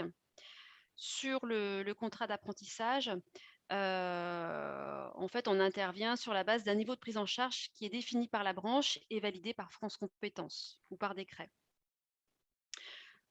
On peut éventuellement aussi apporter une aide sur le premier équipement pédagogique. Donc, c'est un forfait de 500 € qui est remboursé au CFA. Je te laisse passer sur la slide suivante si tu veux, Isabelle. Au niveau effectivement de l'aide exceptionnelle de l'État, à l'heure actuelle, en fait, cette aide exceptionnelle de l'État est prolongée jusqu'au 30 juin 2022. Donc, c'est pour tout contrat dont la date de signature est au plus tard le 30 juin 2022. Donc, même si la formation ou le contrat démarre, on va dire en juillet, août, septembre, vous pourrez bénéficier de cette aide exceptionnelle de l'État. Oui, sachant qu'aujourd'hui, les formations commencent généralement en septembre, Oui. mais compte tenu de la possibilité dans le cadre des contrats en alternance, donc contrat d'apprentissage, vous pouvez embaucher un apprenti jusqu'à 3 mois avant le début de sa formation. Alors, l'apprenti a un peu une règle un petit peu particulière, c'est-à-dire que soit il peut être embauché 3 mois maximum avant le début de son entrée en formation, soit il peut encore avoir 3 mois après son entrée en formation pour trouver un employeur. Il a une tolérance dans le cadre du contrat d'apprentissage de ces 3 mois, c'est-à-dire que ce qu'il est compliqué parfois de signer, puisque l'aide exceptionnelle, on parle de conclusion, et la date de conclusion d'un contrat, c'est la date de signature, d'engagement avec l'apprenti. Parfois difficile de dire en juin, je vais signer un contrat pour quelqu'un que je ne ferai rentrer chez moi qu'en septembre. C'est toujours délicat d'attendre ces 3 mois, on ne sait pas ce qui peut se passer pendant ces 3 mois.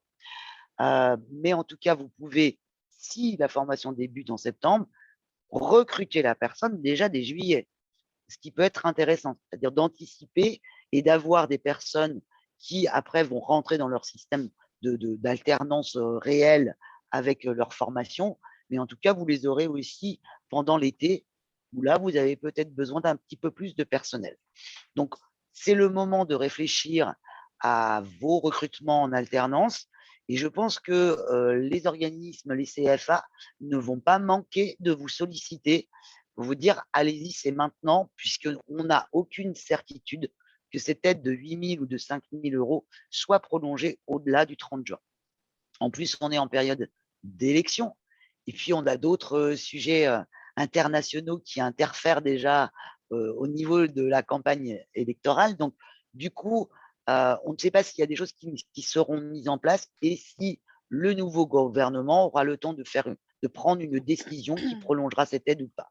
Donc, on peut anticiper les choses, même dans le cadre de recrutement. Comme un recrutement, ça prend parfois du temps. C'est vraiment le moment d'aller solliciter les écoles si vous êtes à la recherche d'alternants ou si vous avez un projet de recrutement dans l'alternance. Ce que je voulais aussi ajouter, moi, par rapport à l'alternance, c'est et bien évidemment l'aubaine, je dirais, de ces 8 000 euros a fait que l'alternance a rebondi. Mais il ne faut pas oublier, même s'il y a une aubaine en termes de solutions financières et d'aide, surtout, pourquoi on va sur l'alternance, quel est l'objectif derrière? Est-ce que c'est pour pérenniser des emplois, c'est pour former des jeunes? Principalement sur le contrat d'apprentissage, on est plutôt sur une population plus jeune, donc de former des jeunes pour qu'ils restent chez nous, ou si c'est juste saisir l'aubaine, ce qui peut être aussi le cas, hein, ça peut être quelque chose d'important, mais il faut bien savoir que recruter un alternant, ça demande de l'investissement de la part de la structure. Ce n'est pas quelqu'un qui est opérationnel dès son entrée en contrat, ça s'accompagne. Donc voilà, il faut aussi penser que il faut voir au-delà et voir après ce contrat d'apprentissage, quel est le projet du jeune que vous allez recruter et quelle est la stratégie que vous voulez développer par rapport à ces nouvelles recrues. On sait la difficulté de recrutement, donc si on peut s'éviter d'avoir trop régulièrement à faire toujours des campagnes de recrutement, l'idée c'est de bien voir le bon candidat pour que à terme les postes soient pérennisés et voilà. Donc, vous avez à disposition sur notre site internet en fait différents livrets qui vous présentent le contrat d'apprentissage, le contrat de professionnalisation, et également un comparatif assez complet voilà, entre ces deux types de contrats. Je voulais aussi ajouter quelque chose. On parle de contrat de professionnalisation. Il existe un contrat de professionnalisation spécifique qui est le contrat de pro expérimental. C'est-à-dire que là, on va, en fonction du profil de la personne recrutée, on va lui construire son parcours de formation qui peut être réalisé en externe, en interne, voire en AFES, c'est-à-dire en formation en situation de travail. Donc, en fonction de certains profils recrutés, vous pouvez aussi construire un parcours de formation adapté. Le contrat de professionnalisation expérimentale n'a une durée que de 12 mois maximum. Donc voilà. Et c'est quelqu'un qu'on va accompagner parce qu'il a peut-être un manque en termes de compétences, mais on va le travailler ensemble et voir avec un organisme de formation externe s'il y a un besoin. Mais voilà, vous pouvez aussi penser contrat en alternance lorsque vous recrutez quelqu'un qui n'est pas dans un cursus de formation avec un organisme de formation. C'est pour ça qu'on a une solution peut-être à vous apporter en fonction des profils recrutés. Il n'est pas noté, mais en tout cas parce qu'il relève du contrat de professionnalisation. Mais il faut penser au contrat de pro expérimental, où on travaille la grille de compétences avec des évaluations intermédiaires et finales qui permettent de l'amener à avoir les bonnes compétences et perdurer après sur son poste.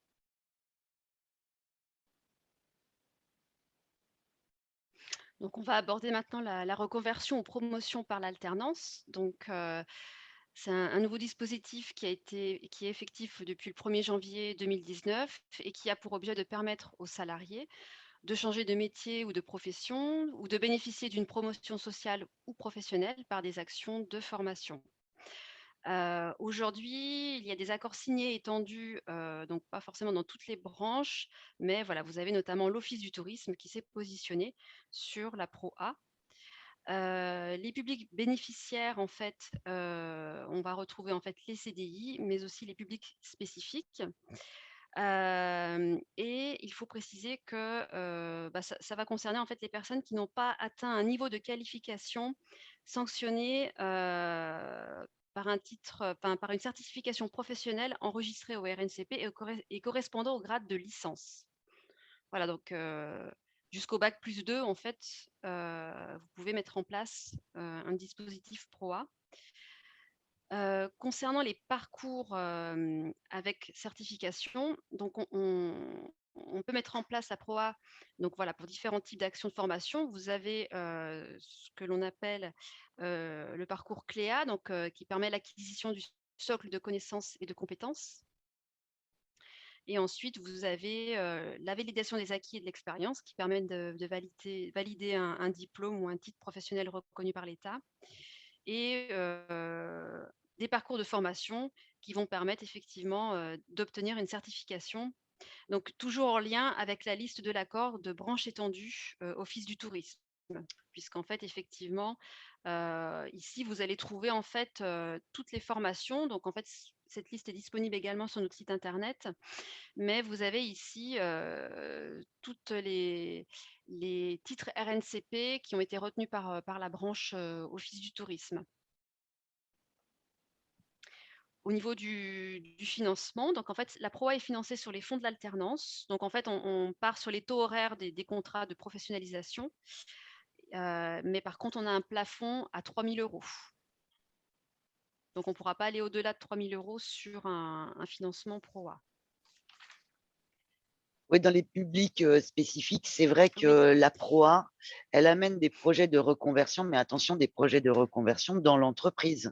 Oui, exact. On ne cherche pas à financer par la PROA un projet de reconversion individuelle du salarié.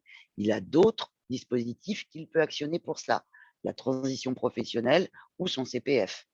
Là, on est vraiment sur quelqu'un qui est amené à évoluer dans vos structures, qui va évoluer en termes de mission et donc de classification peut-être par rapport à la convention collective. Et du coup, il va y avoir un avenant à son contrat de travail à établir et son parcours de formation à valider quelque part. Donc, pour des très bas niveaux de qualification, évidemment, c'est pour ça que la certification envisagée, c'est plutôt le CLEA, qui est toutes les connaissances socles. Et après, il y a des personnes qui, de fait de leur expérience professionnelle, pourraient valider un diplôme par la validation des acquis de l'expérience. Eh bien, si il y a un besoin en formation, le parcours peut être financé dans le cadre de la PROA. Mais bien évidemment, il faut une évolution de ce salarié au sein des structures, puisqu'il y a une modification de son contrat de travail.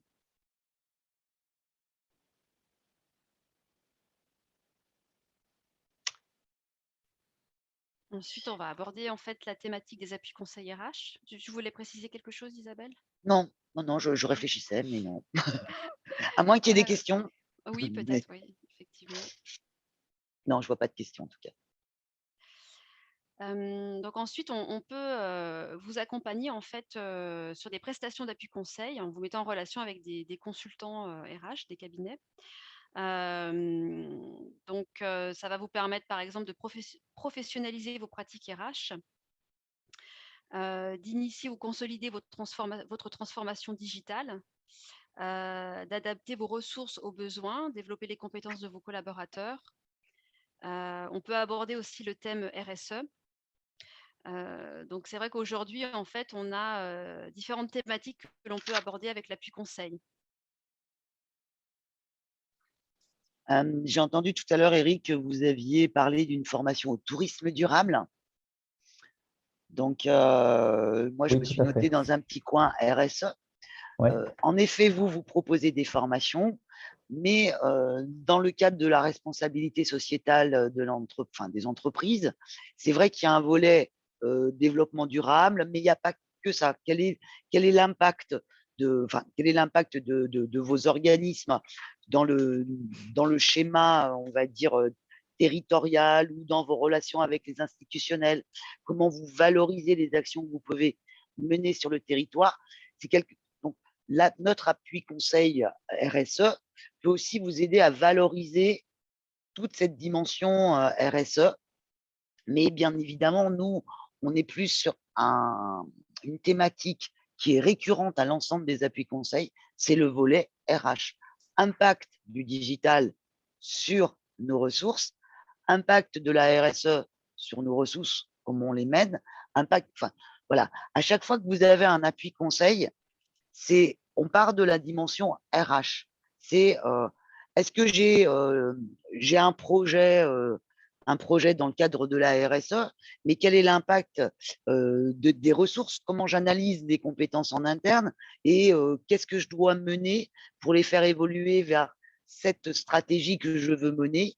Et voilà, donc les consultants vont vraiment s'attacher à la dimension RH des structures, soit sur un plan organisationnel, soit sur un plan structurel, soit sur vraiment l'analyse des compétences ou vous aider en créant des nouvelles fiches de poste s'il y a des évolutions des métiers ou préparer à vos entretiens professionnels. Tout à l'heure, le cabinet vous a bien rappelé, ils ont une grille qui est mise en place. Nous, on a aussi une grille des entretiens professionnels, mais il faut s'approprier ces entretiens, par exemple, pour les mener à bien.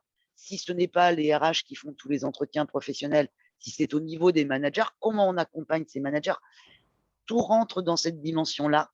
Et du coup, il faut aussi penser que ces prestations, qui ne sont pas des actions de formation, je le rappelle, c'est bien un accompagnement.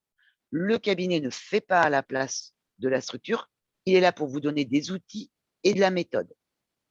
Pareil, accompagnement RH qui a été déployé auprès de la Plagne. Si Servan veut aussi en témoigner, ben voilà, c'est important lorsqu'on décide d'une stratégie de la mener, de bien partir du point de départ, de là où l'on est, de se donner les moyens pour pouvoir déployer derrière. Et je pense que l'accompagnement, les appuis conseils sont faits dans cet objectif-là. Oui, donc du coup, je peux compléter, Isabelle, en effet, en partageant un petit peu notre expérience d'appui conseil RH. Donc, nous, à la Plagne, on a eu cette chance-là, en tout cas, d'en bénéficier l'année dernière, sur toute une partie accompagnement et conseil sur justement la formation et le développement des compétences.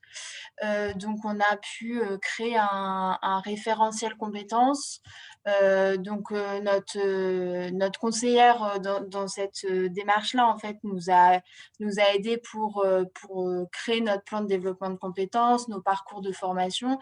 Et derrière, on est allé sur la création d'un référentiel compétences qui, après, s'articule aussi avec nos fiches de poste, avec nos entretiens professionnels et nos entretiens d'évaluation. Et en fait, après, ça nous a permis justement de tout combiner et de tout articuler. Donc, c'était vraiment très, très intéressant d'avoir pu bénéficier de cet appui conseil.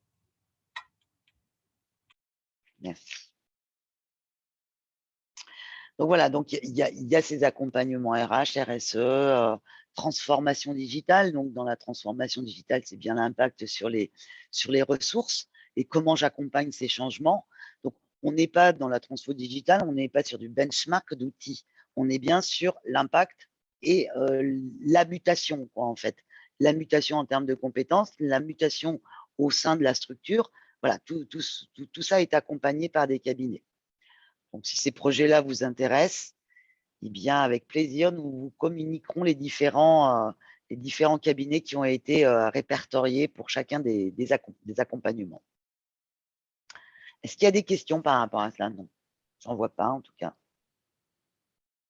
Je te redonne la main, Marilou. Merci Isabelle. L'AFDAS, en fait, et c'est tout nouveau, on a des offres de services responsables pour comprendre, prévenir, agir sur différentes thématiques, donc en faveur de la transition écologique, de l'égalité professionnelle, du handicap, des cybermenaces et en faveur de la lutte contre les violences et les harcèlements sexistes et sexuels. Donc, en fait, dans les relations de travail. En fait, on a du coup, dans ces offres de services, on vous propose en fait des programmes de formation et des centres de formation qui ont été retenus par l'AFDAS suite à un appel d'offres. Donc, vous verrez quand vous aurez reçu notre présentation PowerPoint, vous avez en fait les liens en cliquant par exemple sur transition écologique, ça vous amènera en fait sur l'offre et le catalogue formation.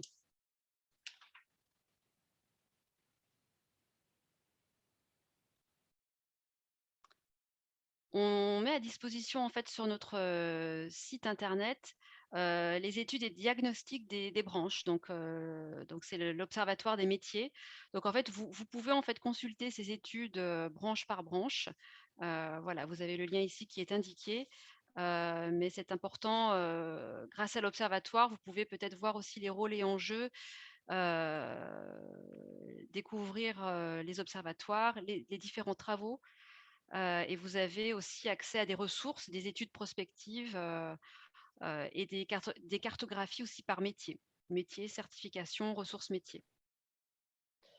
Oui, il y a eu des études prospectives qui ont été menées et du coup, vous pouvez retrouver les résultats de ces études directement en allant sur le site Observatoire.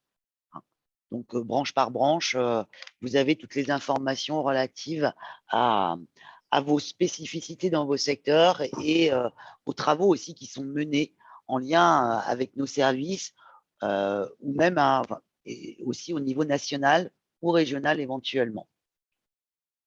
Donc, on vous invite forcément à consulter les observatoires. Donc, on arrive sur la fin de notre présentation. On vous fait juste un rappel voilà, des services de proximité sur la France en fait entière, avec les différentes délégations et bureaux de proximité. Et la slide suivante, en fait, vous aurez les différents contacts région Auvergne-Rhône-Alpes.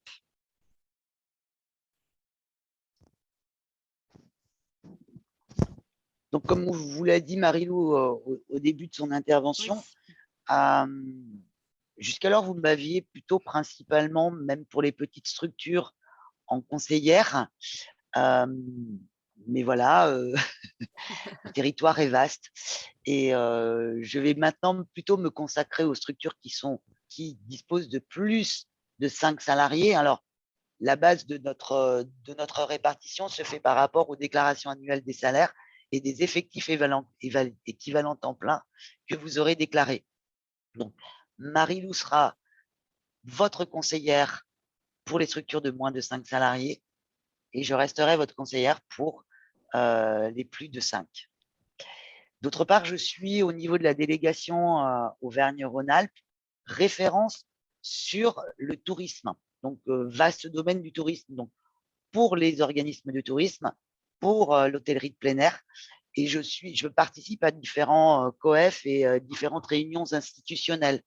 Donc, n'hésitez pas à revenir vers moi s'il y a des choses auxquelles que vous voulez faire remonter, qui seraient intéressantes qu'on travaille, soit que ce soit avec les pôles emploi, que ce soit avec la région quand vous avez des projets. On peut vous mettre en lien, on est là. Je vois aussi régulièrement Nancy Jarosson de Trajectoire. Donc, voilà. Et on s'appuie aussi avec Eric sur le développement de la formation sur vos territoires. Donc, nous sommes ravis d'être avec vous et toujours à votre disposition. Et je crois que nous en aurons. On est sur la fin, oui. On vous rappelle la connexion. Donc, pensez à regarder le site internet, mais je sais, c'est très dense. Alors, inscrivez-vous aux newsletters. où les informations vous arrivent en focus. Et puis, regardez ce qui se passe aussi sur nos réseaux sociaux. Merci Isabelle, merci Marie-Lou. Merci à vous. Est-ce Merci. qu'il y a des remarques, des questions, quelqu'un qui voudrait témoigner de quelque chose qu'il aurait mis en place? Eh bien, Non, apparemment, c'était tout nickel, tout le monde a tout compris. Vous allez tous nous appeler, donc c'est génial. On ne va pas s'endormir cet après-midi, vous allez être là et ça va être bien. Merci à toutes et à tous. Donc, je vous rappelle, on vous enverra les présentations ainsi que les documents qui ont été évoqués par il y a une question, je crois. Capstan. Alors, dernière question, les formations prises en charge sont forcément hors taxe. Explication de texte.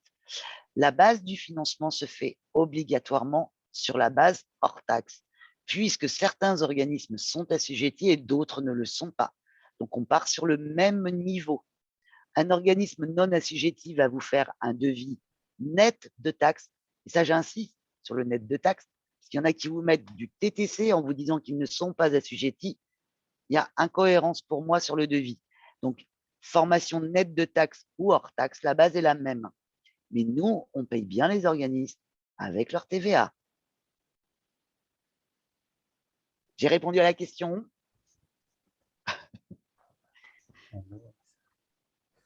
Ok. Ben voilà, je crois que j'en ai pas vu d'autres.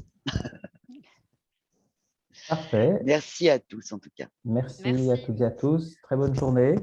Bonne journée, à bientôt. Au plaisir de répondre à vos questions ou de vous accompagner. Ouais, vous n'hésitez pas. On vous communiquera nos mails avec Marie-Lou si vous ne les avez pas. On est disponible, oui. Merci de votre attention, en tout cas. Merci. Et on vous souhaite une bonne fin de journée. À bientôt.